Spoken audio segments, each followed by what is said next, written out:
সালাম এটি হচ্ছে আমাদের জীবনের গুরুত্বপূর্ণ একটা অনুষঙ্গ। আমাদের মাঝে পরস্পরের সাথে অনেক সময় দূরত্ব তৈরি হয়, কথার কারণে হোক, কোনো কারণে একে অপরের সাথে আমাদের একটা দূরত্ব তৈরি হয়। সালামের মাধ্যমে এই দূরত্ব মুহূর্তের মাঝেই ঘুচে যায়, মুছে যায়। কথা বলেন, একে অপরের সাথে যখন সালাম দিবেন, আপনি একটু মুসাফা করলেন, কুলাকুলি করলেন, বিদ্বেষগুলো দূর হয়ে যায় না? কথা বলেন, দূর হয় কিনা? অবশ্যই দূর হয়ে যায়।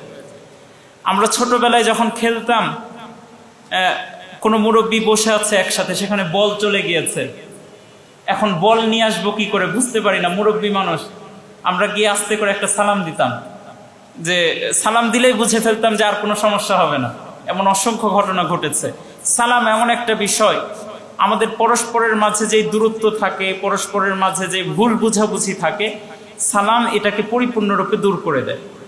মুহতারাম সম্মানিত প্রিয় দিনী ভাইরা, এই কারণে সালামের ব্যাপারে অসংখ্য আয়াত, অসংখ্য হাদিস কোরআনুল কারীমের মাঝে এসেছে। পরস্পরের মাঝে সালাম ভালোবাসা বৃদ্ধি করে। একে অপরকে যখন সালাম আদান প্রদান করব, বেশি থেকে বেশি সালাম দিব, এই সালামের মাধ্যমে আমাদের মাঝে ভালোবাসা বৃদ্ধি পাবে। সালাম এক পবিত্র সম্ভাষণ, এক পবিত্র সম্ভাষণ, যার মাধ্যমে আমরা পরস্পরের জন্য কল্যাণ কামনা করি, মঙ্গল কামনা করি। সালামের মাধ্যমে আমি আপনার জন্য মঙ্গল কামনা করি, আপনি উত্তর দিয়ে আমার জন্য মঙ্গল কামনা করেন।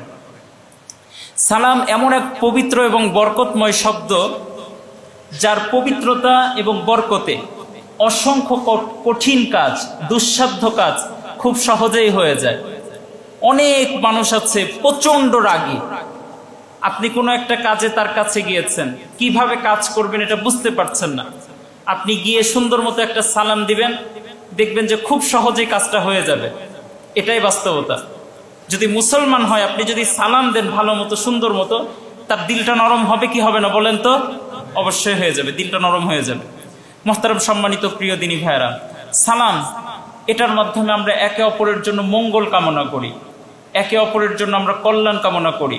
সালাম হৃদয় থেকে হৃদয়ে ছড়িয়ে দেয় পবিত্রতার পয়গাম, হৃদয় থেকে হৃদয়ে ছড়িয়ে দেয় ভালোবাসার এক শব্দ এবং ভালোবাসার এক পবিত্রতম সম্পর্ক হৃদয় থেকে হৃদয়ে ছড়িয়ে দেয়। এই কারণে সালাম এটি মুমিনের জীবনের গুরুত্বপূর্ণ অনুষঙ্গ। এমনকি ইসলামের গুরুত্বপূর্ণ বৈশিষ্ট্য হিসেবে সালামকে আল্লাহর হাবিব সাল্লাল্লাহু আলাইহি ওয়াসাল্লাম অবহিত করেছেন, ব্যক্ত করেছেন। সুবহানাল্লাহ পড়বেন না?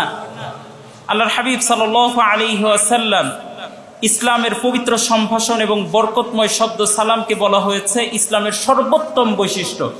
ইসলামের পবিত্র সম্ভাষণ সালামকে বলা হয়েছে ইসলামের সর্বোত্তম বৈশিষ্ট্য। শুধু বৈশিষ্ট্য না, সর্বোত্তম বৈশিষ্ট্য। হাদিস এসেছে বুখারীর 12 নম্বর বর্ণনায়, মুসলিমের 169 নম্বর বর্ণনায়।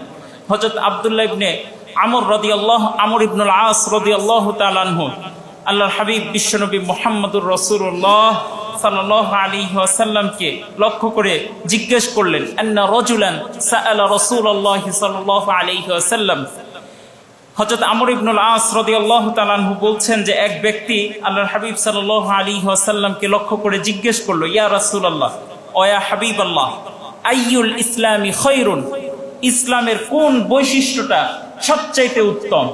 ইসলামের কোন বৈশিষ্ট্যটা সবচাইতে উত্তম?